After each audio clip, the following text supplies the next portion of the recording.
Hello and welcome to my YouTube channel, Trust Me I'm a Philosopher, where we talk about trust, what it is, why it matters and how to build it. And this is part of an ongoing series of videos where I'm talking about a book that I'm working on, and the aim of the book is to hopefully write something that's engaging and interesting for all of you. And this series is a little bit about my experiences of writing the book.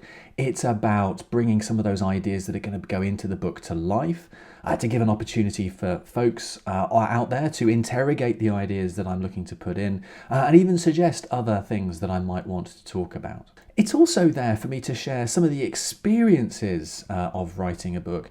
As many of you will know from your own attempts to write things, writing can be a bit of a journey. There are good moments, there are bad moments, and so sharing some of that I thought might be productive and interesting, as well as also talking about some of the ways that I set about book writing. So this is my second video in the series about the experience of writing the book. And at the moment we are absolutely in the early honeymoon phase of the project. It's honestly so much fun. Although I have a rough sketch for what the idea will be for the overarching structure of the book, I am very much at that point where I guess it's a bit like planning a holiday. You've read a few guides, you've explored some recommendations from friends. You're thinking, oh, I could go to that restaurant over there. Oh, we could visit that attraction. And so I'm currently thinking about, well, there's that great argument that so-and-so puts forward. We should absolutely talk about that. And there's this really important conceptual distinction that I've been getting excited about that we should talk about in chapter 3. And how would that mesh with what goes in chapter 5? Oh, that's good.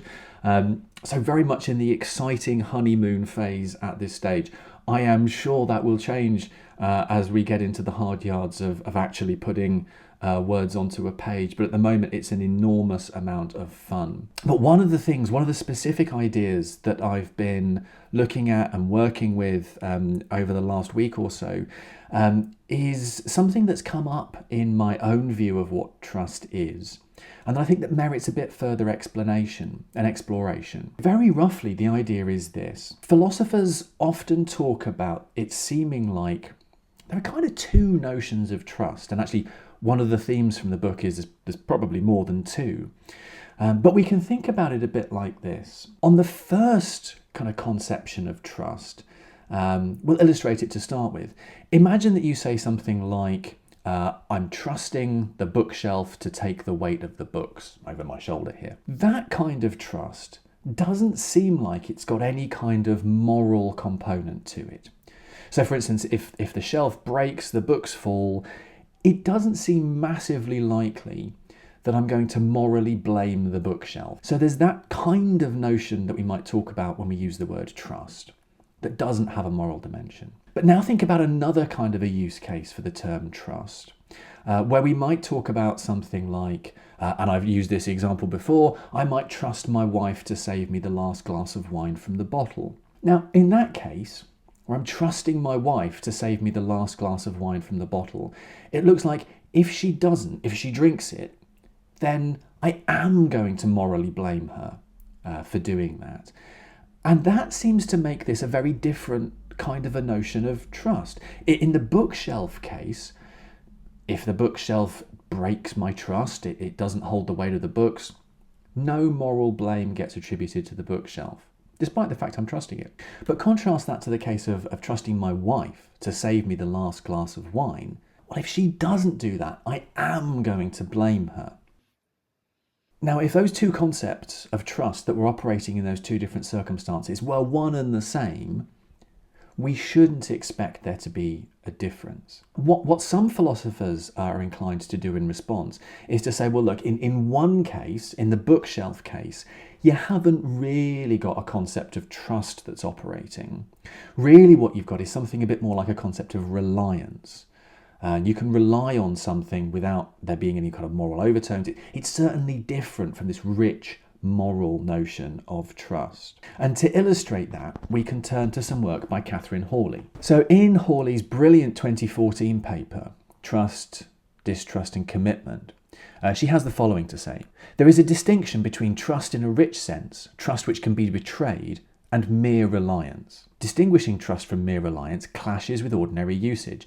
We might talk about trusting a shelf to hold a vase, or books in my case. She goes on to say that she's going to use the terminology trust and mere reliance, whilst acknowledging that we can use the language of trust for mere reliance. So in one case, okay, we might occasionally speak like we're trusting a bookshelf, but really the operative idea, the operative concept is that of relying. Why talk about this with all of you here today? One of the aims for the book is to describe a theory of trust that both acknowledges the difference between these two notions of trust, one with a moral component, one without, but also explains why we use this language of trust in both cases. I mean, after all, right, if there are these two different concepts in play, why do we call them both the same thing? That's really quite surprising. But very generally, I think that's quite an important goal for a theory of trust, to give us some kind of overarching theory of what trust is that explains why we're able to call both things trust. Let me give you an analogy to explain why I think this is quite pressing. Suppose that you've got two different chairs, right? Think about a dining chair, wooden, hardback, and another chair that's a really big, squishy, comfortable sofa. You could have two different theories of what a chair is. You could have squishy, comfy chair and hardback chair.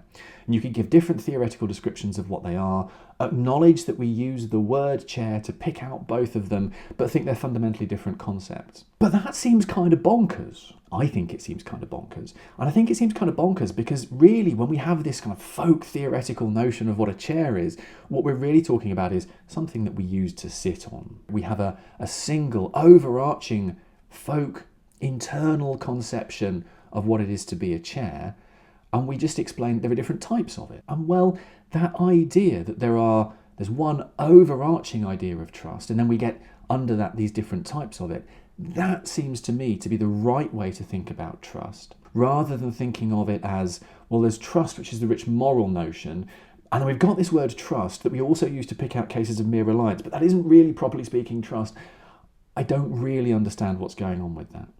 And so one of the overarching aims of the book, I've been thinking through how to present and engage with, is how exactly the theory is going to accommodate both of those things. And I'll talk about how the theory will deliver that as the book gets going and gets a bit more momentum. That's enough for today. As I've said, really exciting phase, still cherry picking top topics, looking for things to explore. But let me know in the comments, do you think that I'm right to be looking for an overarching theory of trust?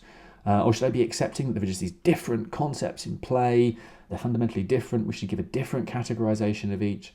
Or as I say, am I right that we should be thinking about it in terms of here is an overarching theory of what trust is, and then locating different types under that? Let me know. Also, let me know, what do you think a research book on the philosophy of trust should talk about? I'd be delighted to hear, because after all, I would like people to read the book when it is done. And if I'm covering things that you're interested in, there is a much greater chance of you taking the time to do that. If you've enjoyed today's video, like the video, subscribe to the channel, and until next time, stay suitably trusting.